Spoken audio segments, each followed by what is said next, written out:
Hello everyone, welcome back to my channel Fashionable Walls. DMart లో దొరికే mini hand bags గురించి part 1 చేశాను కదా, ఇది దానికి రిలేటెడ్ పార్ట్ 2 వీడియో అండి. ఇప్పుడు నేను చూపిస్తున్న మినీ వ్యాలెట్ వచ్చేసి ₹199 నుండి స్టార్టింగ్ లో ఉన్నాయండి. స్టార్టింగ్ ప్రైస్ అది. పార్టీస్ కి అండ్ అలాగే బయట షాపింగ్ కి వెళ్ళినప్పుడు ఇలాంటి పర్సెస్ అన్ని చాలా క్లాస్ గా కనిపిస్తాయి అండి, అండ్ అలాగే స్టైలిష్ గా కూడా ఉంటాయి.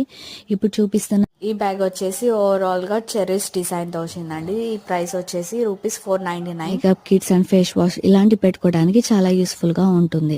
నెక్స్ట్ ప్యాటర్న్ వచ్చేసి మొబైల్ స్లింగ్ బ్యాగ్స్. ఇవి అయితే చాలా సింపుల్ అండ్ క్లాసిక్ గా ఉన్నాయి కదా, మొబైల్ క్యారీ చేయడానికి చాలా కంఫర్ట్ గా ఉంటుంది. హ్యాండ్ లో పట్టుకోకుండా బ్యాగ్ లో పెట్టేసుకుని ఎక్కడికైనా ఈజీగా క్యారీ చేయొచ్చు మనం. బ్యాగ్ ప్రైస్ వచ్చేసి ₹249 నుండి స్టార్టింగ్ లో ఉన్నాయండి. నెక్స్ట్ వన్ వచ్చేసి కలంకారీ ప్రింట్ లో ఉన్న బ్యాగ్. ఇది మొత్తం ఓవరాల్ ఎలిఫెంట్ డిజైన్ అయితే వచ్చేసింది. దీని యొక్క ప్రైస్ వచ్చేసి ₹199. నెక్స్ట్ మొబైల్ స్లింగ్ బ్యాగ్ లో ఇది ఇంకో ప్యాటర్న్. దీని ప్రైస్ వచ్చేసి ₹199.